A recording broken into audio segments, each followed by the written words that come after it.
창세기 1장 1절로 5절 말씀입니다.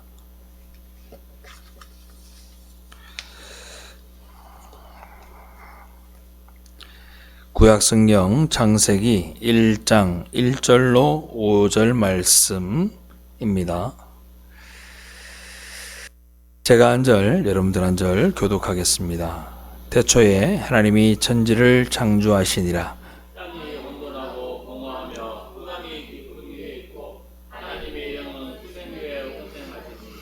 하나님이 이르시되 빛이 있으라 하시니 빛이 있었고 빛이 하나님 보시기에 좋았더라. 하나님의 빛과 어둠을 나누시더라. 다 같이 몽동합니다. 하나님이 빛을 낮이라 부르시고 어둠을 밤이라 부르시니라. 저녁이 되고 아침이 되니 이는 첫째 날이니라. 아멘. 할렐루야.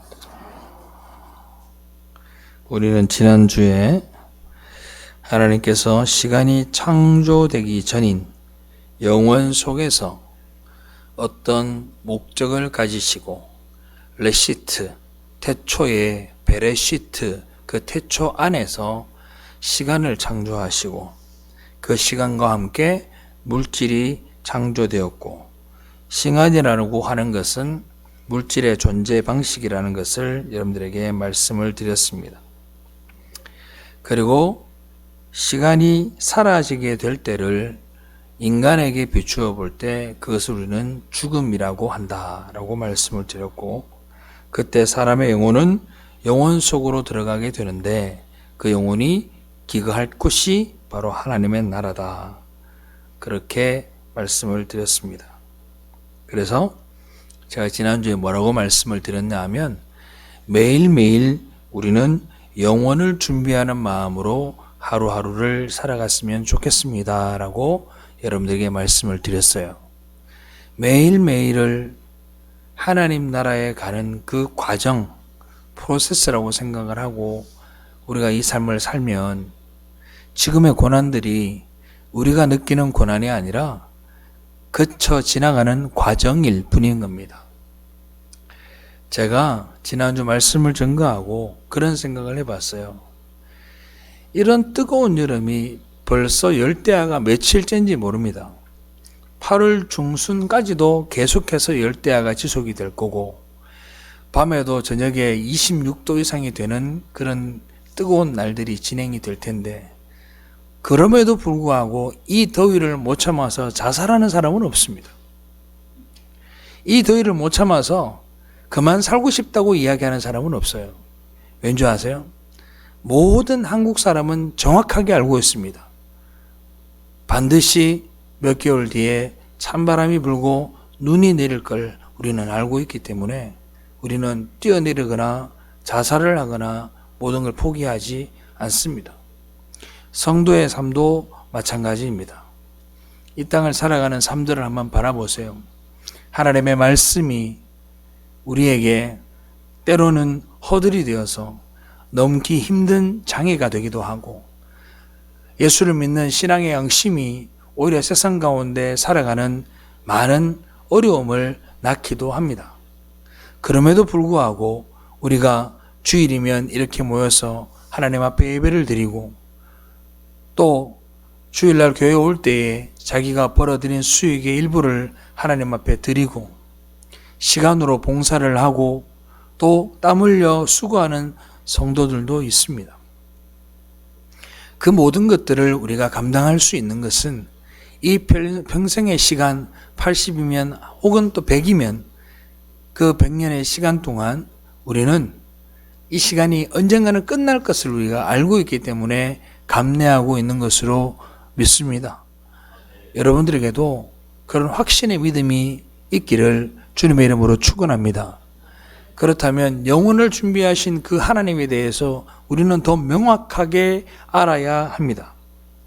하나님의 백성들이 하나님의 천지 창조의 목적으로 돌아가서 하나님의 영광을 충만하게 받아서 그 성품과 인격과 지혜를 온 세상에 드러내고 그것을 저는 여러분들에게 발산하자고 말씀을 드렸습니다. 나뿐만이 아니라 온 세상이 그 창조의 목적 속으로 다시 들어가는 그런 하나님의 영광된 삶과 하나님의 목적에 걸맞는 그런 시간들을 보낼 수 있는 것, 그것을 우리는 하나님과 동행하는 삶이라고 이야기를 하는 겁니다. 에녹이 그러했던 것처럼 여러분들도 지금 이 시간부터라도, 혹은 여러분들이 주님을 알게 되는 그 시간부터는 적어도 하나님과 동행하는 삶을 살아내시기를 주님의 이름으로 축원합니다. 꼭 그런 삶을 살아내시기를 바라요. 쉽지 않을 겁니다. 그러나 그 길을 발견하고 내가 그 길을 가고 있는 것만으로도 우리는 하나님 앞에 얼마나 큰 은혜를 받은 사람들인지 모릅니다. 오늘은 창세기 첫째 날에 대해서 살펴보도록 하겠습니다. 1절 말씀에 보니까 태초에 하나님이 천지를 창조하시니라 라고 되어져 있습니다. 창조라는 단어, 이 바라라는 단어가 제가 지난주에도 말씀을 드렸습니다. 바라라는 단어는 무의 상태, 아무것도 없는 상태에서 뭔가가 만들어지는 것을 우리는 바라, 창조하다라고 우리는 이야기한다라고 말씀을 드렸죠.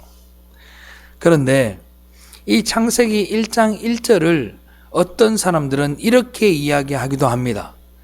창조가 첫째 날부터 여섯째 날까지 있었잖아요. 그죠? 그러면 창세기 1장 1절이 태초에 하나님이 천지를 창조하시니라 라는 이 단어가 첫째 날부터 여섯째 날까지 창조한 모든 것들을 뭉뚱그려서 말하는 요약의 한 문장이다 라고 이야기하는 사람들도 있습니다. 얼마나 좋은 뜻입니까? 그죠? 이해하기 너무나 좋은 말 아닙니까? 그런데 저는 그렇게 보지 않습니다.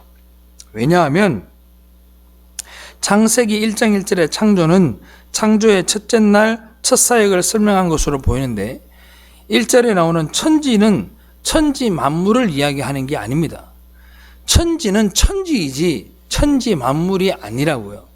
즉 바꾸어 이야기하면 무슨 말이냐? 하늘과 땅을 만드셨다라고 이야기를 하는 겁니다. 왜 이렇게 이야기를 하느냐? 자, 이 성경 말씀을 읽는 독자가 누구죠? 이스라엘 백성들을 대상으로 쓴 겁니다. 그죠? 누가요? 모세가 쓴 겁니다. 그러면 이 사람들이 알아들을 만한, 이 사람들이 이해할 만한 단어를 사용해 줘야 합니다. 유대인들은 하늘을 그냥 우리가 생각하는 하늘 이러면은 여기 공중에 있는 것도 하늘, 저 푸른 하늘도 하늘, 저 우주도 하늘 이렇게 생각하는 것이 아니라 유대인들은 하늘을 3층으로 생각을 했습니다. 3층으로 생각했습니다. 그래서 바울이 3층천이라는 이야기를 성경에서 이야기를 했죠. 하늘을 어떻게 생각한다고요? 3층으로 생각했다. 첫 번째 하늘은 지구 안에 있는 이 궁창을 이야기할 때 하늘, 우리가 일본 스카이라고 하는 부분들이죠. 그걸 하늘이라고 이야기합니다. 1층짜리 하늘. 2층짜리 하늘은 뭐냐? 이 대기를 벗어난 온 우주를 일컫는 말을 또 하늘이라고 이야기를 합니다. 그러면 세 번째 하늘은 뭘까요? 바로 하나님이 계시는 곳. 하나님이 하나님의 백성들을 위해 준비한 그 하늘을 또 하늘이라고 이야기합니다. 그래서 이 샤마임이라는 이 히브리어의 하늘은 3층으로 된 하늘을 이야기하는 거예요. 그렇기 때문에 하나님이 태초에 천지를 창조하셨다라는 말은 뭐냐면 이 하늘 모든 궁창과 땅을 만드셨다는 거예요. 땅. 그걸 첫 번째 창조라고 이야기하는 겁니다. 그런데 첫째 날에 빛이 있으라 하면 빛이 있었고라고 얘기합니다. 자, 이게 왜 필요하냐면 창조의 프레임이 필요한 거예요. 제가 쉽게 설명을 드릴게요. 하나님이 화가라고 생각을 해볼게요. 화가가 그림을 그리려면 뭐가 있어야 되죠? 뭐가 있어야 되죠? 도화지가 있어야 되겠죠. 이젤이 있거나 그 캔버스가 있거나 아니면 도화지가 있어야 될 거란 말입니다. 그 도화지가 없는 상태에서 그림을 허공에 그릴 수는 없습니다. 도자기가 되었던 뭐가 되었던 그림이 안착할 곳이 있어야 했던 거죠. 그것을 태초에 하나님이 천지를 창조하셨다 얘기하는 거예요. 그리고 그림을 그리기 시작하는 건 언제입니까? 그 붓을 들고 찍는 순간부터 첫째 날이 되는 겁니다. 그래서 태초에 하나님이 천지를 창조하셨다라는 이 단어는 하나님께서 창조의 사역을 시작하기 위한 밑거름을 창조하셨다라고 해석을 하여야 합니다. 그래서 그것을 어떻게 알 수 있느냐? 여기에 보면 창세기 1장 1절에 히브리어로 이렇게 되어 있어요. 베레시트, 바라, 엘로힘, 에트, 하, 아레츠, 에트, 하, 샤마임 이렇게 되어 있습니다. 샤마임이라는 단어가 뭐냐 하면 샤마임이라는 단어는 하늘들이라는 뜻입니다. 하늘이 아니에요. 하늘이 복수로 쓰여 있다고. 그러니까 하늘이 한 개가 아니라 세 개다. 그게 신약에 누가 얘기합니까? 바로 바울이 내가 3층천까지 갔다 왔다고 이야기를 한 장면에서 하늘이 복수임을 우리는 발견할 수 있는 거죠. 그러니까 이 우주라는 공간과 지구가 그 첫째 날 다 만들어지게 된 것이고, 그리고 하나님과 하나님 이외의 다른 존재들이 거할 하나님의 나라도 그때 만들어지게 된 것이다. 이렇게 이해를 하시면 되겠습니다. 그리고 첫째 날에 하늘들과 땅 그리고 지구가 만들어지고 거기에 뭐가 만들어진다? 빛이 있으라 하심에, 그래서 빛이 보태진 겁니다. 그런데 이러면 이제 질문들이 나옵니다. 어떤 질문이 나오냐? 분명히 해와 달과 별들은 넷째 날 만들어졌는데 첫째 날은 이 우주의 달랑 지구만 만들어졌다는 말입니까? 라고 질문을 할 수 있는 겁니다.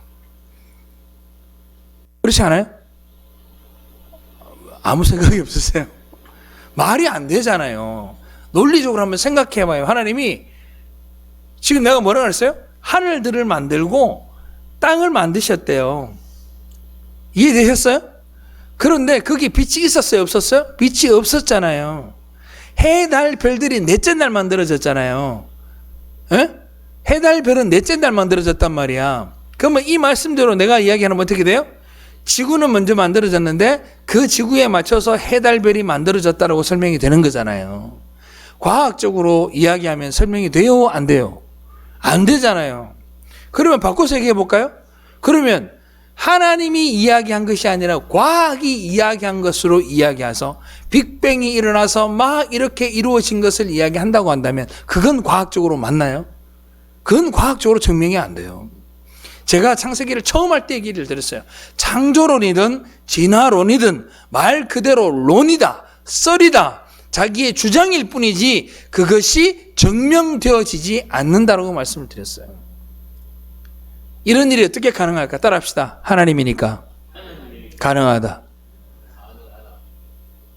그건 우리는 믿어지는 거예요. 왜? 성경 처음부터 끝까지의 모든 과정 속에서 하나님이 어떤 분인지를 내가 인지하고 있기 때문에 그 하나님이 말씀으로 모든 걸 창조하셨다는 게 믿어지는 게 여러분들에게 은혜라고요. 할렐루야. 처음에 창조된 지구는 무질서 상태였습니다. 빛도 없었고 모든 것이 엉망진창이었습니다. 그래서 오늘 2절에 한번 보세요. 땅이 혼돈하고 공허하며 흑암이 깊음 위에 있고 하나님의 영은 수면 위에 운행하시느니라 이렇게 되어 있습니다. 혼돈과 공허와 흑암이 깊음 위에 있대요. 근데 거기에 뭐만 있다? 수면. 모든 곳에 물이 있는데 그곳에 누가 있다 그래요? 누가 그래요? 하나님의 영은 수면 위에 운행하신다 그래요. 하나님의 영이 수면에 운영한다 그러니까 모타포트 타고 돌아다니는 게 아니라 하나님의 영이 운행하신다. 하나님의 영이 수면 위에 운행한다라는 얘기는 뭐냐면 운행이라는 단어가 따라합시다. 품다. 하나님의 영이 누굽니까? 누구죠? 성령이잖아요.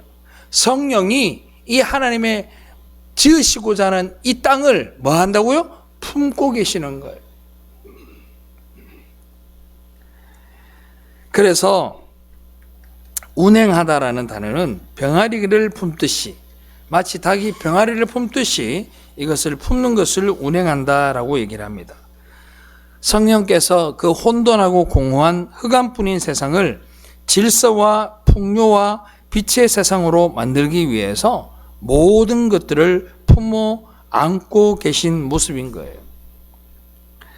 창조는요, 태초부터 예수 그리스도와 성령 하나님이 성부 하나님의 뜻을 받들어서 만들어내신 삼위 하나님의 작품입니다. 삼위일체가 함께 계신 거예요. 제가 이걸 어떻게 하면 여러분들에게 이해하기 좀 쉽게 설명을 드릴까 생각을 해봤어요. 머리를 엄청나게 짜내다가 그게 제일 쉬울 것 같아요. 우리 아들이 어제 그 레고 자동차를 하나 사왔더라고요. 자동차를 하나 사와서 저 새벽에 2시까지 만들어가지고 졸려가지고 그러는데, 레고 자동차를 보면서 내가 그 생각이, 그래 이거다 싶은 생각이 들었어요. 그 자동차가 얼마나 그 레고를 잘 만들어놨는지 안에 엔진도 다 표현이 되어 있는 거야. 이렇게 쪼매쪼매하게 엔진도 표현되어 있고 타이어부터 다 표현이 되어 있더라고요. 그 레고가 만들어지기 위해서는요, 만들기 전에는요 몰라요. 그게 뭔지 몰라요. 봉다리에 작은 블록 큰 블록 막 섞여져 있어요. 그런데 누가 이 레고를 설계한 분이 뭐라죠? 설계한 사람들이 다 설계를 해놓고, 그리고 어떻게 합니까? 도면을 그 안에 집어넣죠. 그죠? 도면을 집어넣죠. 그러면 누가요? 그 혼란한 걸 막 뒤죽박죽 되어 있는 걸 누가 조립하죠? 사람이 뭘 보고요? 그 설계도를 보고 이걸 조립하는 것이 레고예요, 레고. 그걸 다 만들면 뭐가 되죠? 자동차가 되는 거예요. 하나님의 나라도 똑같아요. 하나님께서 모든 계획을 가지시고 말씀과 의지를 내비치시면 하나님께서 삼위 하나님이 공동으로서 그 모든 것들을 창조해 내신 것이 여러분들의 살고 있는 이 세상이며 하늘이며 땅인 줄로 믿으시기 바랍니다.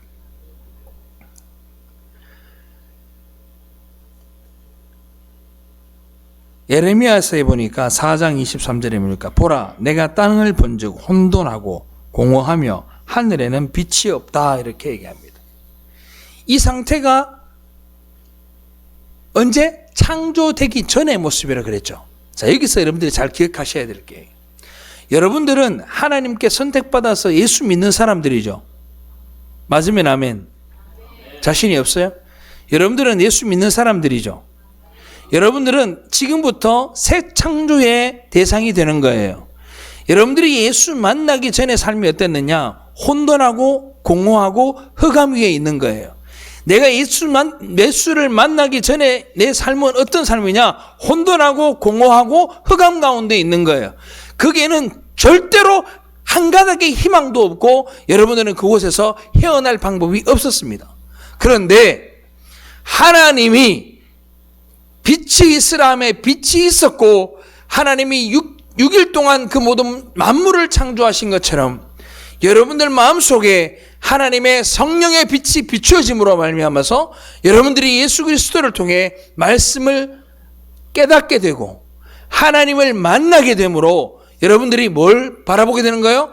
새 하늘과 새 땅을 바라보게 되는 거예요. 그러면 여러분들은 이제는 새로운 사람으로 살아가는 거예요.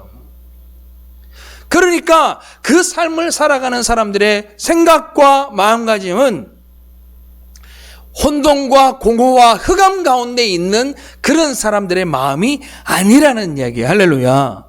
그러니까 혼돈과 공허와 흑암 가운데 있는 세상의 모든 사람들보다 여러분들은 복받은 사람일 뿐만 아니라 여러분들의 삶들은 구별된 백성이 되는 거고, 그래서 선택되었다라고 하는 것은 히브리어로 커트라는, 커트, 쉽게 얘기하면 카라라고 합니다. 그거를 잘랐다 그래요. 구별은 뭐냐 하면 세상과 단절되고 하나님의 백성으로 구별된 자들을 선택된 백성이라고 하는 거예요. 할렐루야. 그래서 여러분들이 그런 구원을 받은 자들의 모습이 바로 여러분들의 모습이어야 합니다.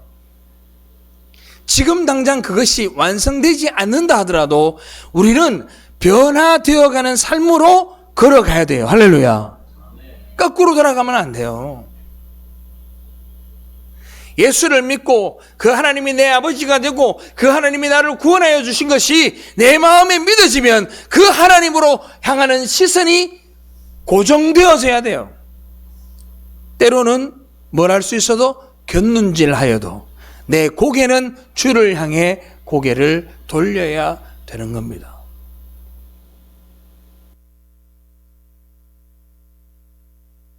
창세기 1장 1절은 천지창조 첫째 날에 있었던 하늘들과 지구의 창조입니다. 여러 사람들이 이거를 변증하기 위해서 많은 이론들을 끄집어냅니다. 첫째 날과 둘째 날과 셋째 날은 그 중간에 실제적으로 하루가 아니라 수천 년, 수만 년 혹은 수십만 년이 될 수도 있다라고 이야기하는 사람들도 있습니다. 그러나 저와 여러분들은 개혁주의적인 관점에서 이 하루는 따라합시다. 이 하루는 24시간이다. 하나님은 저녁이 되고 아침이 되니 이는 첫째 날이다 그랬어요. 그러면 24시간이에요. 그리고 7일째 안식하였습니다. 그렇게 하다 보니 우주의 나이가 증명이 안 되는 거예요. 우주의 나이가. 어떤 사람들은 우주의 나이를 수십억 년, 수십만 년 이렇게 얘기하는 사람들도 있습니다. 그러나 존 칼빈이라는 신학자는 뭐라고 얘기하느냐? 이 지구의 나이는 몇 년이다? 6,000년이다 이렇게 얘기합니다. 여러분들 안 믿으시죠? 왜 그렇게 공부를 했으니까 지금까지. 존 칼빈은 6,000년이라고 얘기합니다. 왜 6,000년이냐? 아브라함이 살았던 때가 한 4,000년 전쯤이니까 그 아브라함이 살았던 시대부터 계산을 해보니까 한 6,000년쯤 되더라. 그래서 6,000년이라 얘기를 합니다. 그러면 이제 여러분들이 의문을 가져야죠. 에이, 말도 안 된다. 고생대, 중생대, 공룡들은 어떻게 설명할 것이며 화석들은 어떻게 설명할 거냐 이렇게 얘기합니다. 그럼 제가 반박을 하죠. 여러분들 수천 년 전에 있었던 화석이 지금 있나요? 수백 년 전에 화석이 있나요? 없습니다. 화석은요 어떻게 만들어지냐면 급박한 자연 환경을 통해서 지각 변동이 일어날 때만 발생합니다. 사람이 흙에서 썩는다고 화석이 되는 거 보셨어요? 화석이 될 수가 없습니다. 지금 길바닥에서 죽은 로드킬 당한 너구리라든지 노루가 화석되는 거 보셨어요? 흙에 묻어놓는 거 화석이 되나요? 그렇지 않습니다. 중간 과정이 없다고요, 화석이. 그걸 증명하는 것이 바로 뭐냐면 노아의 방주입니다. 노아의 방주예요. 하늘의 물들이 땅으로 모두 쏟아지고 땅의 물들이 용솟음 쳤다라고 성경에 적혀져 있습니다. 대지각 변동이 있어야만 그 화석이 생겨날 수 있고 그런 시간들을 통해서 이 지구가 변동성 있게 움직이게 된 겁니다. 많은 과학자들이 이야기하는 거 있죠. 이구동성으로 똑같이 하는 말. 뭐예요? 지구가 원래는 하나의 땅덩어리였을 것이다. 이거는 다 아시잖아요. 왜 하나의 땅덩어리라고 생각하죠? 퍼즐 맞추듯이 맞춰보니까 뭐 하더라? 딱 맞아 떨어지더라는 거예요. 지금도 일본은 땅이 움직이고 있습니다. 지금도 대륙도 아메리카 대륙도 움직이고 있습니다. 지진이 한 번씩 일어날 때마다 일본은 서쪽으로 혹은 동쪽으로 이렇게 틀어지고 있다고 이야기합니다. 과학자들 스스로가 그렇게 이야기하고 있습니다.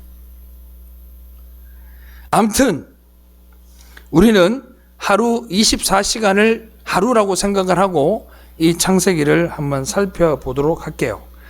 자, 3절에 보니까 하나님이 이르시되라고 되어 있어요. 옛날 성경에는 하나님이 가라사대 빛이 있으라 하시니 비쳐 있었고 이렇게 되어 있었어요.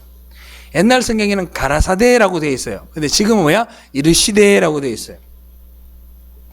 우리 어렸을 때 가라사대라는 레크레이션 게임도 있었습니다. 가라사대라고 하면 박수를 친다든지 그런 레크레이션도 했던 것 같습니다. 자, 여기에 이르시되라는 말이 무슨 말이냐? 히브리어로 아마르라고 합니다. 따라합시다. 아마르. 아마르가 뭔 뜻이냐면 말하다라는 뜻입니다.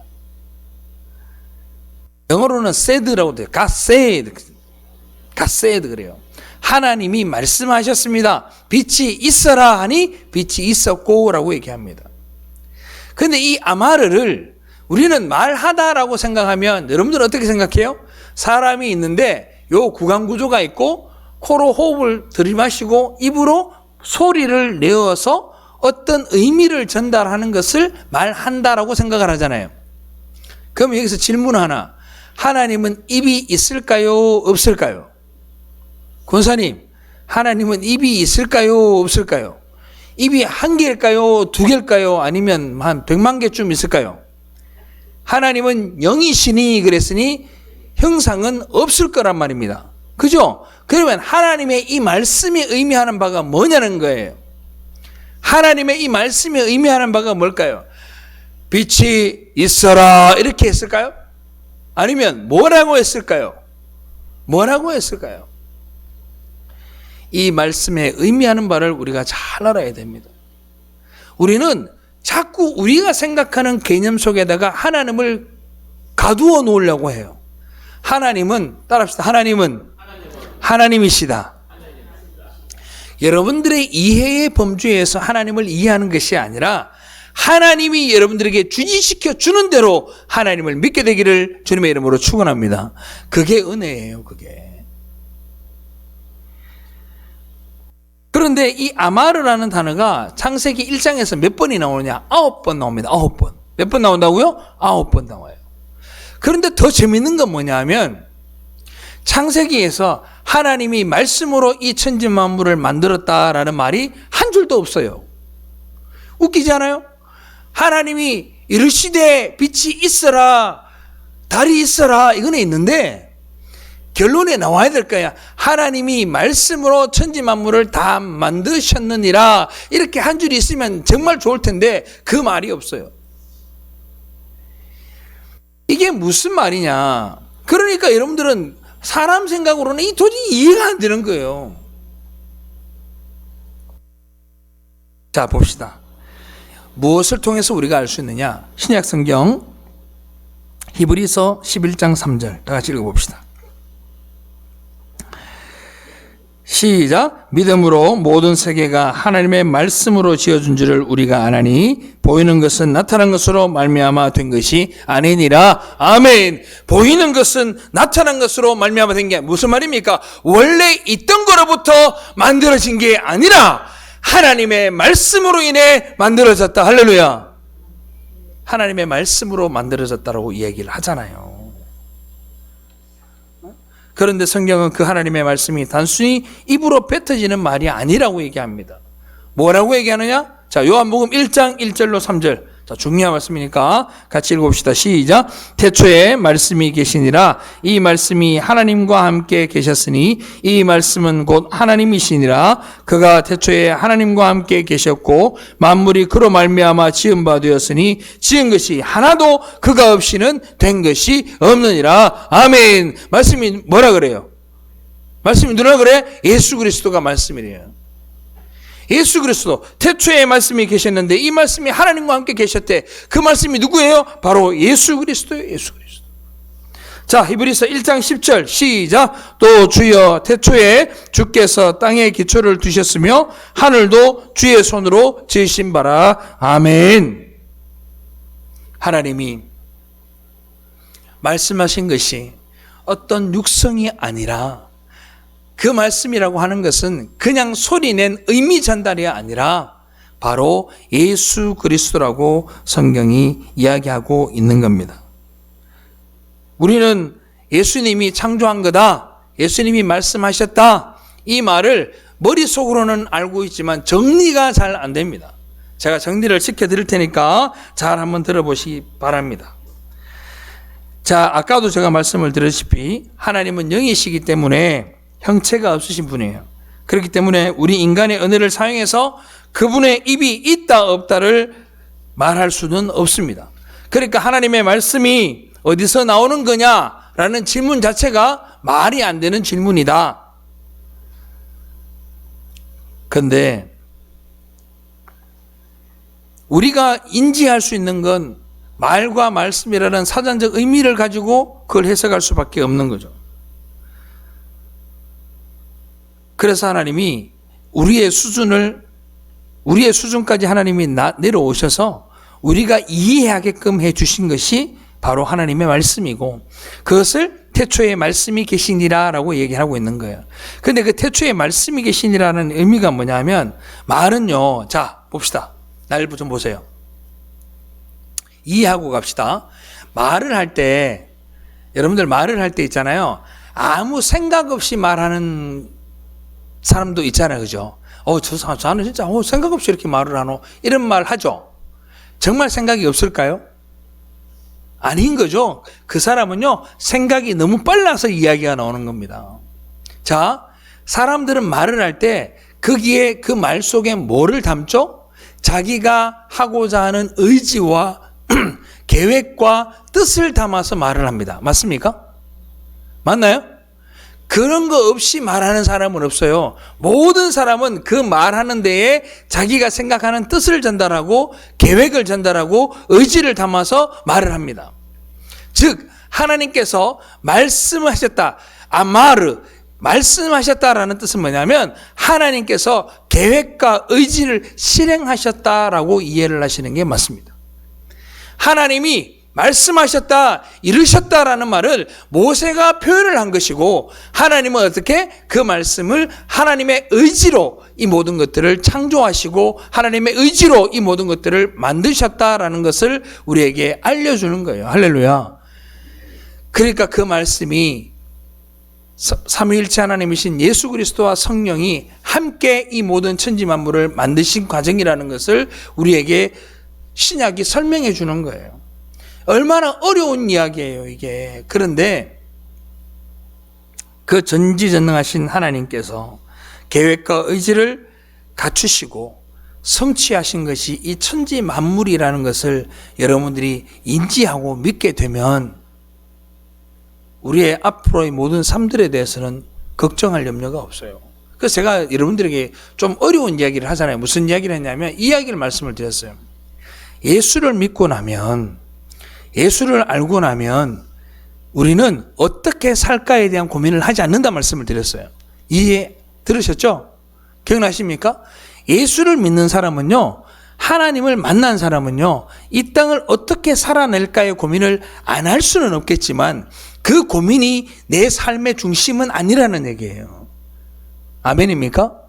왜냐하면 우리는 어떻게 살까의 문제가 아니에요. 우리는 이 인생을 다 살아낼 거예요. 어떤 사람은 30년, 어떤 사람은 40년, 어떤 사람은 50년, 어떤 사람은 100년을 살아낼 겁니다. 그러나 중요한 건 이 생이 끝나고 난 다음에 우리의 자리가 어디인지를 아는 사람을 신도라고 하는데, 그 성도들이 거할 곳이 하나님의 나라니, 우리는 이 땅에서 뭘 살아내는 거예요? 바로 그 어디나 하늘나라를 내가 살아내는 삶을 살 수 있는 거고, 그로 인해서 우리의 기쁨이 멈추지 않는 것이고, 내 마음이 공고하고 힘들고 어려워도 내 입술에서 하나님을 찬양할 수밖에 없는 그런 삶을 살아내게 되어지는 겁니다. 할렐루야.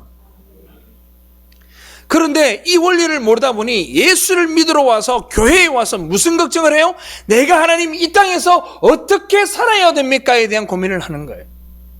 하나님 어떻게 해야 돼요? 내가 지금 어떤 일이 벌어졌는데 이거 해결해 주세요에 목숨 거는 거예요. 하나님은 죄송하지만 그런 분이 아닙니다. 그 모든 인생은 내게 주어진 대로, 아프리카에서 태어나서 그 아이가 아무 죄도 없는 그 아이가 돌도 되지 않아 굶어 죽는 아이도 있고, 너무나도 풍요해서 음식물 쓰레기를 매일 갖다 버려야 되는 이 대한민국의 땅에 태어난 아이도 있고, 어떤 아이는 햇빛조차 제대로 보지 못하는 춥디 추운 북극이나 남극에서 태어난 아이도 있습니다. 우리는 그 삶을 감당해내야 하는 거예요. 그 속에서 우리가 하나님을 발견할 수 있음이 우리에게 은혜가 되어야 되는 것이고, 그 속에서 내가 하나님을 만난 것이 내게 감사의 조건이 되어져야 되는 겁니다. 우리는 언제 감사합니까? 나의 어떤 문제가 해결되거나 내게 어떤 감정적인 충격이 느껴질 때 우리는 하나님 앞에 감사합니다. 그 감사도 감사일지 모르나 근본적 감사는 하나님, 내가 이 어둡고 혼란하고 혼돈하고 공허하며 흑암 가운데 있는 내 심령 가운데 주님이 찾아오셔서 나를 만나주시고 하나님의 나라를 알게 하시고 예수 그리스도의 보혈을 믿게 하시니 주여 내게 은혜 베푸심에 감사합니다. 이 감사가 끊이지 않아야 하는 겁니다. 하나님의 말씀은 그 자체가 능력이고 그 자체가 에너지입니다. 그래서 성경은 하나님의 말씀에 대해서 뭐라고 얘기하느냐? 히브리서 4장 12절 말씀 우리 다 같이 읽어봅시다. 시작. 하나님의 말씀은 살아있고 활력이 있어 좌우의 날선 어떤 검보다도 예리하여 혼과 영과 및 관절과 골수를 찔러 쪼개기까지 하며 또 마음의 생각과 뜻을 판단하나니. 아멘. 성경은 하나님의 말씀이 마치 힘이 있는 살아있는 존재처럼 묘사하고 있습니다. 이렇게 하나님의 말씀은 운동력이 있고 에너지가 넘쳐서 우리의 혼과 영과 관절과 골수를 쪼개기에도 부족함이 없는 강력한 힘이라는 것을 우리에게 말하고 있습니다. 그런데 그 말씀을 뭐라고 합니까? 예수님이 그 말씀이라고 우리에게 이야기하고 있는 거예요. 사랑하는 성도 여러분, 그 말씀이 여러분들에게 찾아오셨으니 그 말씀을 받으신 여러분들이 복된 사람인 줄 믿으시기 바랍니다. 히브리서 1장 3절 말씀 보니까 이는 하나님의 영광의 광채시요 그 본체의 형상이시라 그의 능력의 말씀으로 만물을 붙이시며 죄를 정결하게 하는 일을 하시고 높은 곳에 계신 지극히 크신 이의 우편에 앉았느니라. 아멘.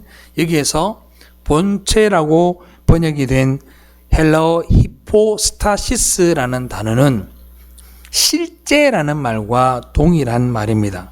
즉 다시 말하면 본체라는 말이 실제라는 말입니다. 자, 삼위일체라고 얘기를 할 때 삼위라고 하는 것은 어떤 사람들은 성격, 위격 이렇게 이야기하는 분이 있습니다. 본체는 하나이나 본질도 같고 모든 것이 같아요. 능력의 차이가 있다 그랬어요? 없다 그랬어요? 제가 삼위일체 하나님은 능력의 차이가 없다 그랬어요. 단지 뭐가 다른 거야? 위격이 다른 거예요. 하나님이 우리에게 가르쳐 주신 건 뭐냐면 성부와 성자와 성령 하나님이 있다라는 것만 가르쳐 줬어요. 그런데 그 세 분이 본체가 동일하고 본질도 같으나 뭐가 다른 거예요? 쉽게 얘기하면 주로 하시는 일들이 다른 거예요. 좀 더 쉽게 설명을 드릴게요. 동일한 차가 있어요. 자, 그랜저라는 차가 있는데 한 대는 어디에 있어요? 산에 있고 한 대는 해안가에 있고 한 대는 도시에 있어요. 똑같은 차종이죠. 그런데 산길을 다니는 차는 산길에 보이는 것이고 바다에 다니는 차는 바다에 보입니다. 똑같은 위격이고 똑같은 능력을 가지고 있어요. 하나님도 그런 분이에요. 그런데 우리는 어떻게 생각을 하시냐면 이게 정리가 안 되는 부분이 많아요. 사실은 목사인 저도 말로서 풀어내기는 너무나도 어렵습니다. 그러나 제가 지금 하고 싶은 말은 뭐냐면 예수 그리스도가 본체이신 하나님의 형상이다라고 하는 것을 여러분들이 명심하시고 그 형상이 말씀이라는 것에 대해서 제가 지금 여러분들에게 말씀드리려고 하는 거예요. 그래서 구약이나 신약 할 것 없이 성경은 예수님을 하나님의 계획과 의지다라고 말하고 있는 겁니다. 요한복음 5장 17절 보겠습니다. 예수께서 그들에게 이르시되 내 아버지께서 이제까지 일하시니 나도 일한다 하시매. 그래요. 예수님께서 창조 때부터 세상과 하나님 사이의 중보자로 일하시며 하나님의 계획과 의지를 비추실 때 그 계획과 의지를 실행하신 분이 누구예요? 바로 예수 그리스도이시다라는 겁니다. 오늘 너무 어려운 이야기를 하지만 여러분들이 조금이라도 이해를 하고 가셨으면 좋겠어요. 하나님은 어떻게 나타나셨느냐? 천지 창조 때는 수면 위에 운영하는 성령과 빛이 있으라 하심에 있었고 할 땐 그 말씀이 역할을 하시고, 기드온에게, 사사기에 와서는 기드온에게 나타난 하나님의 사자로 나타나고, 아브라함에게 나타나고, 롯에게 나타나고, 야곱에게 나타나시고, 그들이 그 하나님의 사자를 만나고 동일하게 한 말이 뭔지 아세요? 따라합시다. 내가 여호와를 보았다. 또 다니엘서에 보면 7배나 뜨거워진 풀무불 속에 다니엘의 세 친구가 그 안에 들어갔죠. 그죠? 그때 세 사람이 들어갔는데 그 안에 몇 명이 있다 그랬죠? 4명이 있다 그랬어요. 그죠? 그 이유가 바로 뭐냐면 거기에도 바로 여호와가 함께하였고 보혜사가 그 안에 있었다라고 얘기를 하는 거죠. 예수님은 그리고 신약이 되셔서 신약에 와서는 자신의 육신을 입으시고 이 땅에 오셔서 무지하고 목매한 여러분들에게 하나님을 보여주기 위해 예수 그리스도가 이 땅에 오신 것이고, 그 예수 그리스도가 당신께서 죽으심으로 말미암아 우리의 구원을, 우리의 구속의 모든 과정들을 하나님이 이루어 가신 것이 바로 성경이 우리에게 주시는 말씀입니다. 그분은 지금도 우리 안에 존재해 계시며 우리의 구원을 완성시켜 가고 있는 거죠. 그래서 성자 예수 그리스도는 오늘날 우리에게 어떻게 다가오느냐? 따라합시다. 기록된 말씀으로. 그 예수는 지금 어떻게 남아있느냐? 기록된 말씀으로 우리에게 다가오는 거예요. 할렐루야. 구약에는 여호와의 사자로 나타나시고, 신약에는 육신의 몸을 입으시고 나타나셨고, 부활하시고 난 다음에는 우리에게 기록된 말씀으로 우리에게 남겨져 있으니, 이 하나님의 말씀을 통한 예수 그리스도를 여러분들이 만나야 하는 것이지, 여러분들이 구약에 만났던 여호와의 사자를 만나려 하거나 신약에서 만났던 육신을 입으신 하나님을 만나려 하거나 그러면 안 됩니다. 그걸 우리는 이단이라고 얘기하는 거예요. 오늘날 이단이 뭘 추구합니까? 그런 걸 추구하잖아요. 보이지 아니하는 여호와의 영이 내 육신을 치료하고 죽은 자를 살리고 방언을 하고 예언을 하는 그것을 쫓아가거나, 또 다른 이단은 내가 육신을 입은 예수다라고 이야기하며 또 다른 예수를 만들어서 자기가 교주가 되는 것이 오늘날 사이비 종교와 이단이 하는 일들인 겁니다. 사랑하는 성도 여러분, 여러분들은 말씀을 통해 하나님을 만날 수 있기를 주님의 이름으로 축원합니다. 말씀을 통해 만나야 되는 거예요. 그 말씀이 믿어지게 되는 거예요. 그렇게 해서 창조된 것이 뭐냐? 빛입니다. 빛. 혼돈과 공허와 흑암뿐인 천지 창조 위에 질서가 잡히기 시작한 것이 바로 빛이 있으라 하심에 빛이 있었고 라는 그때부터 이 모든 창조의 질서가 잡혀지게 된 겁니다. 흑암에 질서를 세우시고 풍성함을 채우시고 어두움을 몰아내시고 무에서 유를 창조해내신 그 하나님의 생명력이 바로 창세기 첫째 날의 빛입니다. 저도 창세기를 새롭게 막 보면서 많은 은혜를 받아요. 제가 신도원 다닐 때 제가 여러 번 말씀을 드렸나요? 제가 자랑할 게 몇 개 없어요. 사실은 인생 살면서 자랑할 만한 것도 없는데, 자랑할 게 있다면 신대원 다닐 때 제가 히브리어를 전교에서 1등을 했습니다. 히브리어를 저만큼 하는 사람이 없었어요. 시험 치면 무조건 올백이었습니다. 근데 그 히브리어 단어 가운데 바라크라는 단어가 있어요. 바락이라는 단어가 뭐냐면 하나님의 영광이라는 뜻입니다. 우리가 하나님께 영광을 돌리는 삶을 살아야 되잖아요. 그죠? 그렇게 다들 이야기하잖아요. 제가 지난주에 뭐라고 말씀드렸죠? 하나님의 영광이 뭐라고 말씀을 드렸죠? 하나님의 영광, 하나님의 에너지, 하나님이 우리에게 주신 모든 것들을 발산해내고 하나님이 발산한 것을 우리가 반사해내는 것이 영광이라 그랬어요. 내가 직접적으로 영광을 만들어내어서 드릴 수 있는 것은 없어요. 하나님이 우리에게 주신 것으로 인해 우리가 영광을 돌려드릴 수 있는 반사의 역할을 할 뿐이에요. 그러니까 여러분들은 지금 주어진 모든 환경에 대해서, 모든 환경 속에서 어떤 영향이 있든 간에 없든 간에 어떤 상황에서도 우리는 그것을 통해서 하나님께 감사와 영광을 돌려드릴 수 있는 인생이 되기를 소망하며 살아야 됩니다. 할렐루야.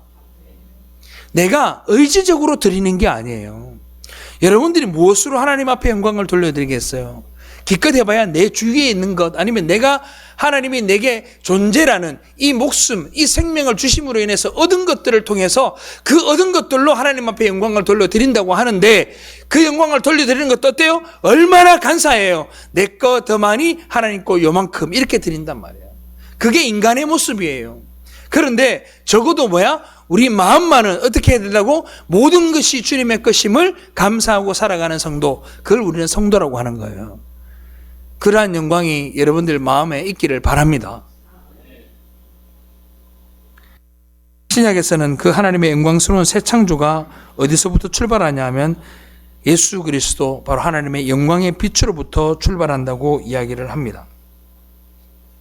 이렇게 창세기의 첫째 날은 그 창조된 빛으로 말미암아 혼돈과 공허와 흑암의 질서가 잡히고 생명의 우미 트인 것처럼 예수 그리스도께서 우리에게 찾아오셨을 때도 마찬가지예요.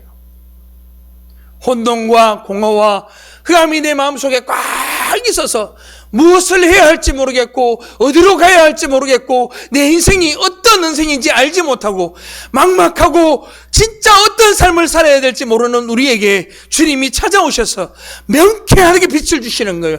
내가 너를 구원하였노라. 내가 바로 네가 핍박하던 예수다라고 말씀하신 그 말씀처럼 그 예수가 여러분들에게 찾아오셔서 여러분들에게 예수를 믿게 하신 것이 바로 빛이 있으라 하심에 빛이 있었고의 역사인 겁니다. 할렐루야. 그 창조의 역사를 우리가 첫째 날부터 여섯째 날까지를 살펴볼 거예요. 우리 심령 가운데 일어난 그 새 창조를 여러분들 절대로 무시하지 마십시오. 제가 마태복음 3장을 강의하면서 예전에 우리 찬양팀이 있는 찬양팀들에게 그 강의하면서 제가 무슨 말을 했느냐, 가장 놀라운 기적이 뭐냐, 무리를 그런 것도 아니요 5,000명을 배불리 먹인 것도 아니요, 가장 놀라운 기적은 그 제자들의 삶을 말 한마디로 오라 할 때 오게 하신 것이 가장 놀라운 기적이다 말씀하셨습니다. 저는 여러분들에게 이 말씀을 드리고 싶어요.